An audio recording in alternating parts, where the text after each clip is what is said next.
ለድንጋጤ ተዘጋጁ ነው ያልኳችሁ።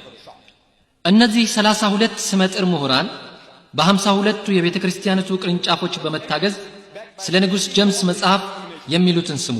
የንጉስ ጀምስ መጽሐፍ ቅዱስ አሳሳቢና አስደንጋጭ ስህተቶች ተገኝተውበታል። እነዚህ ስህተቶች ብዛት ያላቸውና እርማት የሚያስፈልጋቸው እነዚህ የኔ ቃላት አይደሉም። ብዛት ያላቸውና እርማት የሚያስፈልጋቸው በመሆኑ የእንግሊዝኛው ትርጉም የክለሳ ጥሪ ያስፈልገዋል ካሉ በኋላ ጥሪውን ተቀብለው ከለሱት። በክለሳው ላይ ለኢቫንጀሊስቱ፣ ለሰባኪው፣ ለትኩስ ወንጌላዊው፣ የመጽሐፍ ቅዱስ ተማሪው ለሆነው የዮሐንስ ወንጌል ምዕራፍ 3 ቁጥር 16 ማንም ስሙ የገነነ ሰባኪ ይህችን ጥቅስ ሳያውቅ በእጁ ደወል የሚያንቃጭል የለም። በዮሐንስ ወንጌል ምዕራፍ 3 ቁጥር 16 አንድያ የወለደው ልጁን እስኪሰጥ ድረስ ዓለሙን ሁሉ ወዷልና የሚለው ከንጉስ ጀምስ መጽሐፍ ቅዱስ ነው የምጠቅሰው። እርሱ የወለደው አንድያ ልጁ ወንድም ስዋጋርት የወለደው የሚለውን ልዩ የሆነው ወይም ዩኒክ በሚል ቀይሮታል። ይሄ ከንጉስ ጀምስ መጽሐፍ አይደለም።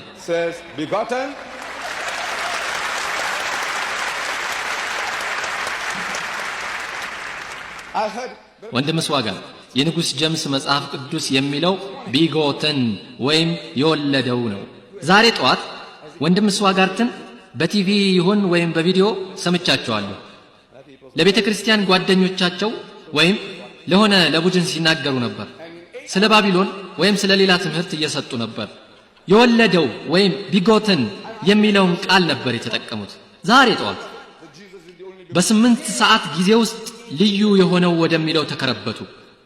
እኔ የምጠይቆት የወለደው የሚለው ቃል አሳፍሮት ነው?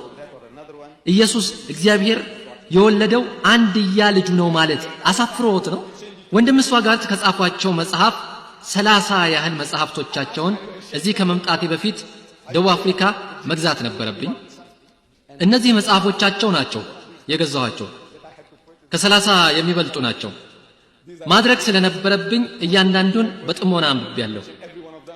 እሳቸው ስለምን እንደሚነጋገሩና በምን እንደሚያምኑ ማወቅ ነበረብኝ። በጥቅሉ ከክርስቲያኖች ጋር ስትወያዩ ማንኛውም ክርስቲያን በእምነት ጉዳይ ራሱን የተለየ አድርጎ ነው የምታገኙት። በማስረጃ ስትረቱት እኔ በዚህ አላምንም ይላችኋል። ከቢሊየን ክርስቲያኖች ውስጥ እያንዳንዱ ራሱን የተለየ ያደርጋል። የእንግሊዝ ቤተክርስቲያን አማኝ ነኝ ይልና ነገር ግን የቤተክርስቲያኒቷን አስተምህሮ ሲከተል አታዩትም። የሮማን ካቶሊክ ተከታይ ነኝ ይልና የሮማን ካቶሊክ ቤተክርስቲያንን አስተምህሮ አይከተልም።